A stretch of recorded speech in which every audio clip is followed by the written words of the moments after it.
கிறிஸ்துவில் பிரியமானவர்களே, ஆண்டவராகிய இயேசு கிறிஸ்துவின் நாமத்திலே உங்கள் யாவரையும் வாழ்த்தி ஆசிர்வதிக்கிறேன். இந்த நாளுக்கென்று தேவன் நமக்கு அருளி இருக்கும் ஜீவ வார்த்தை ஏசாயா தீர்க்க தரிசன புஸ்தகம் 43 அதிகாரம் அதிலே 19வது வசனத்தில் இருக்கிறது. இதோ நான் புதிய காரியத்தை செய்கிறேன், இப்பொழுதே அது தோன்றும். என்னை கேட்கிற தேவனுடைய பிள்ளைகளே, ஏசாயா தீர்க்க தரிசன ஆகமத்தில் இருந்து கர்த்தர் நமக்கு வாக்கு அருளி இருக்கிறார். இந்த வசனத்திற்கு சற்று முன்னே இருக்கிற வசனத்தை கவனித்து பார்க்கும் பொழுது ஏசாயா 43:18 முந்தினவைகளை நினைக்க வேண்டாம், பூர்வமானவைகளை சிந்திக்க வேண்டாம் என்று ஆண்டவர் சொல்லி இருக்கிறார். எனவே தேவன் உங்களுக்கு செய்ய போகிற புதிய காரியம் இதற்கு முன் ஒருபோதும் இல்லாததாய் இருக்க போகிறது. இதற்கு முன் ஒருபோதும் செய்யப்படாதவைகளை தேவன் உங்கள் வாழ்க்கையிலே செய்ய போகிறார். எனவே ஒப்பிடப்பட முடியாத புதிய காரியங்களை தேவன் உங்கள் வாழ்க்கையிலே செய்கிறபடினால் தான் முந்தினவைகளை நினைக்க வேண்டாம், பூர்வமானவைகளை சிந்திக்க வேண்டாம் என்று வாக்கு பண்ணியிருக்கிறார். என கேட்கிற தேவனுடைய பிள்ளைகளே, நான் நிச்சயமாய் நம்புகிறேன், இந்த நாளிலே தேவன் புதிய காரியங்களை உங்கள் வாழ்க்கையிலே செய்ய போகிறார். அது இப்பொழுதே தோன்றும் என்று எழுதியிருக்கிறதே. எனவே தேவன் செய்ய விரும்புகிற அந்த புதிய காரியங்கள் உடனே துவங்குவதை, உங்கள் வாழ்க்கையிலே உடனே அது ஏற்படுவதை நான் பார்க்கிறேன். தேவனுடைய பிள்ளைகளே, இந்த வேத பகுதியில் இருந்து 5 காரியங்களை மாத்திரம் உங்களுக்கு முன்பதாக நான் வைக்கும்படி விரும்புகிறேன். ஏசாயா 43 அதிகாரத்தை கவனிக்கும் பொழுது இந்த 5 காரியங்கள் அங்கே சொல்லப்பட்டிருக்கிறது. முதலாவதாக நான் இங்கே 6வது வசனம் மற்றும் 7வது வசனத்தை கவனிக்கும் பொழுது இந்த தேவன் எப்படிப்பட்டவராய் இருக்கிறார், புதிய காரியங்களை செய்கிற தேவன் எப்படிப்பட்டவராய் இருக்கிறார். முதலாவது, தூரத்தில் இருந்து நன்மைகளை வரவழைக்கிறவராக இருக்கிறார். தூரத்தில் இருந்து உங்களுக்கு உரியவைகளை தேவன் வரவழைக்கிறவராய் இருக்கிறார். நீங்கள் இந்த 6வது வசனம் மற்றும் 7ஆம் வசனம் கவனிக்கும் பொழுது அங்கே வடக்கை நோக்கி கொடு என்று எழுதியிருக்கிறது, தெற்கை நோக்கி வைத்திராதே என்று எழுதியிருக்கிறது, கடையாந்தரத்தில் இருந்து கொண்டு வா என்று எழுதியிருக்கிறது. என கேட்கிற தேவனுடைய பிள்ளைகளே, கட்டளை கொடுக்கிறபடினால், கர்த்தர் என்று உங்களுக்காய் கட்டளை கொடுக்கிறபடினால் கொடுக்க வேண்டியவைகள் நிச்சயமாய் கொடுக்கும்.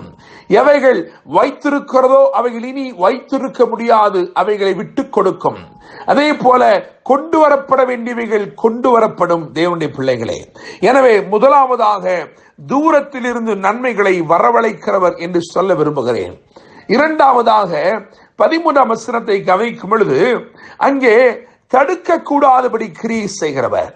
இந்த தேவன் தூரத்திலிருந்து உங்களுடையவைகளை, உங்களுக்கு உரியவைகளை கொண்டு வருகிறவர் மாத்திரமல்ல, இவர் ஒருவரும் தடுக்க கூடாதபடிக்கு கிரியை செய்கிறவராய் இருக்கிறார். அதைத்தான் 13ஆம் வசனத்திலே அங்கே எழுதியிருக்கிறது, நான் செய்கிறதை தடுப்பவன் யார் என்று எழுதியிருக்கிறது. யோபு 42 அதிகாரம் 2ஆம் வசனத்தை வாசிக்கும் பொழுது, தேவரீர் சகலவற்றையும் செய்ய வல்லவர், நீர் செய்ய நினைக்கிறது தடைபடாது என்று எழுதியிருக்கிறது. எனவே இந்த தேவன் தூரத்திலிருந்து நன்மைகளை வரவழைக்கிறவராய் இருக்கிறார்.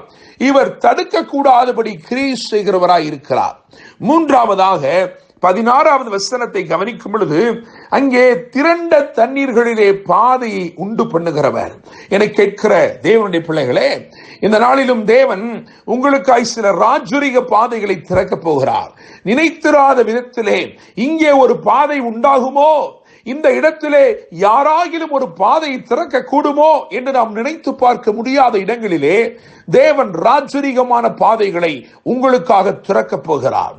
நான்காவதாக 17ஆம் வசனத்தை கவனிக்கும் பொழுது அங்கே எழுதியிருக்கிறது, திரி அணைகிறது போல் என்று எழுதியிருக்கிறது.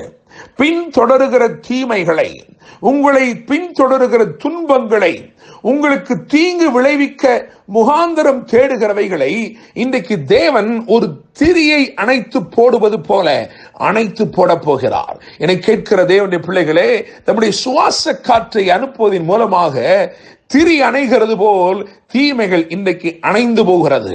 உங்கள் வாழ்க்கையிலே தொடர்ச்சியாய் நடந்து கொண்டிருந்த தீங்குகளை இன்றைக்கு தேவன் ஒரே அடியாக அவைகளை அணைத்து போட போகிறார். தேவனுடைய பிள்ளைகளே, அடுத்தபடியாக ஐந்தாவதாக கடைசியாக நீங்கள் கவனிக்கும் பொழுது 21ஆம் வசனத்தை பார்க்கும் பொழுது அங்கே இவர் துதியை ஏற்படுத்துகிற தேவனாக இருக்கிறார். இந்த ஜனத்தை எனக்கென்று ஏற்படுத்தினேன், இவர்கள் என் துதியை சொல்லி வருவார்கள் என்று எழுதியிருக்கிறது. நான் நம்புகிறேன், சுவாசிக்கிறேன், இன்றைக்கு தேவன் உங்களுக்காக செய்ய போகிற மகத்துவமான கிரியைகள் நிமித்தமாய் நீங்கள் துதி செய்கிறவர்களாய் மாறப்போகிறீர்கள். துதியானது எழும்ப போகிறது தேவனுடைய பிள்ளைகளே. எனவே 5 காரியங்களை நாம் இன்றைக்கு தியானித்திருக்கிறோம். இவர் தூரத்தில் இருந்து நன்மைகளை வரவழைக்க கூடியவராய் இருக்கிறார். அதற்காக கொடு என்றும் வைத்திராது என்றும் கொண்டு வா என்றும் அதட்டுகிறவராய் இருக்கிறார். இரண்டாவதாக இவர் தடுக்க முடியாதபடிக்கு கிரியை செய்கிறவராய் இருக்கிறார். தேவன் ஒரு நன்மையை செய்ய வேண்டும் என்று விரும்பிவிட்டால், உங்கள் வாழ்க்கையில் ஒரு அற்புதத்தை செய்ய தீர்மானித்து விட்டால் அதை ஒருவரும் தடுக்க முடியாது. மூன்றாவதாக பிறண்ட தண்ணீர்களிலே வழியை உண்டு பண்ணுகிறவர், பாதை உண்டு பண்ணுகிறவர், ஒரு ராஜரிக பாதை உண்டு பண்ணுகிறார். நான்காவதாக பின்தொடர்கிற தீமைகளை திரியை அணைத்து போடுகிறது போல் அணைத்து போடுகிறார். ஐந்தாவதாக துதியை ஏற்படுத்துகிறார். கர்த்தருடைய நாமம் இன்றைக்கு உங்கள் மூலமாய் மகிமைப்பட போகிறது. தேவன் உங்களுக்கு செய்கிற புதிய காரியங்கள் நிமித்தமாய் நீங்கள் தேவனை துதித்து ஆர்ப்பரிக்க போகிறீர்கள். தேவனுடைய பிள்ளைகளே, இன்னைக்கு தேவன் அருளின வசனத்தை கவனிப்போம். ஏசாயா 43:19, இதோ நான் புதிய காரியத்தை செய்கிறேன், இப்பொழுதே அது தோன்றும். கர்த்தர் தாமே இந்த வார்த்தைகள் மூலமாய் உங்களை ஆசீர்வதிப்பாராக. என்றும் அன்புடன் pastor Daniel Moses. God bless you.